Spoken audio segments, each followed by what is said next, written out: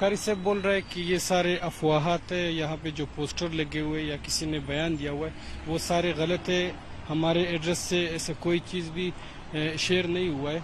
ये बोल रहे हैं कि हमारे आने से फीमेल्स राइट में भी बरतरी आ जाएगी, फीमेल्स के राइट बरकरार रहेंगे, किसी को भी किसी के साथ भी नाइंसाफ़ी नहीं होगी। ये सारी जो बातें हो रही है हमारे एड्रेस से नहीं हो रही।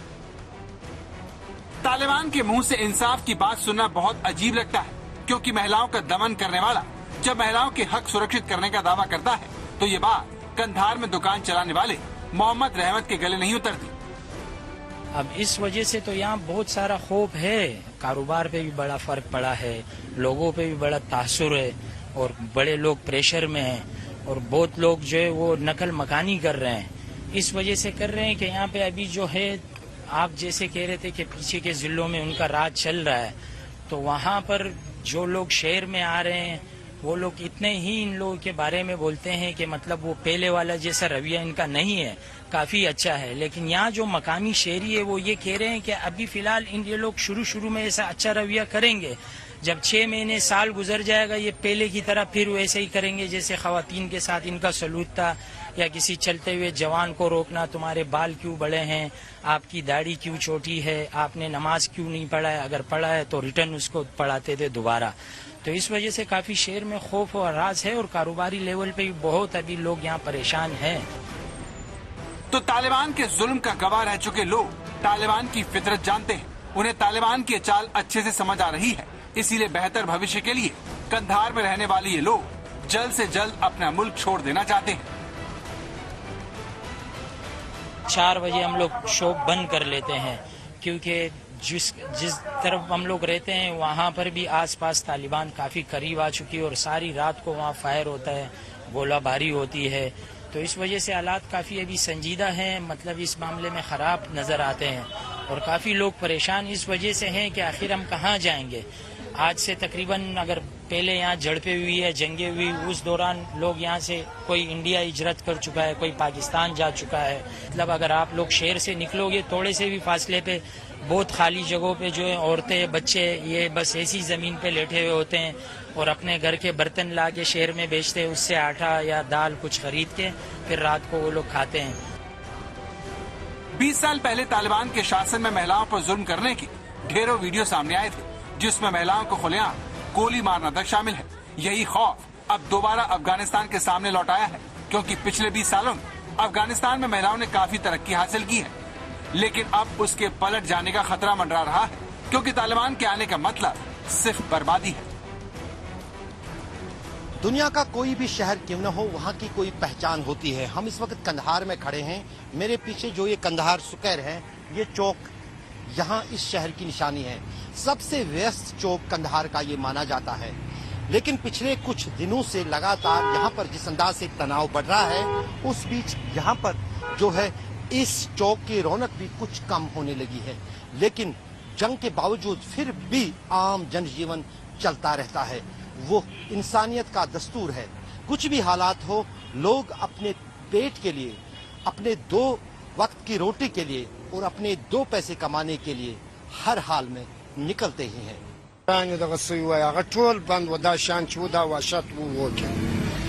तालिबान की हुकूमत में वहशत कुछ ज्यादा थी, स्कूल्स नहीं थे, लोग पढ़ नहीं सकते थे, औरतें घर से बाहर नहीं निकल सकती थी। तो ये जो है ना ये बुरा हालत था उसी टाइम में। हर चौक खराब हुई, मुझदागो सख्त खिलाफ। ये बोलते हैं कि तालिबान हम नहीं चाहते, तालिबान की वजह से जो लड़ाई झगड़े शुरू सारी जगह जो खराब हुए, जो पीछे पड़े वो इसी तालिबान की वजह से। हम चाहते हैं कि हुकूमत यहाँ पर कायम रहे और हुकूमत आगे। 9/11 के बाद अमेरिका तालिबान को कुचलने के लिए अफगानिस्तान आया और उसने तालिबान को सत्ता से बेदखल कर दिया। इसके बाद अफगानिस्तान में महिलाओं की हालत में सुधार आया, लेकिन अमेरिकी सेना ने तालिबान से महिलाओं की सुरक्षा का आश्वासन लिए बगैर लौटने का फैसला कर लिया, जिसने एक बार फिर अफगानिस्तान की महिलाओं को चिंता के समंदर में फेंक दिया है। अशरफ वानी, कंधार, आज तक।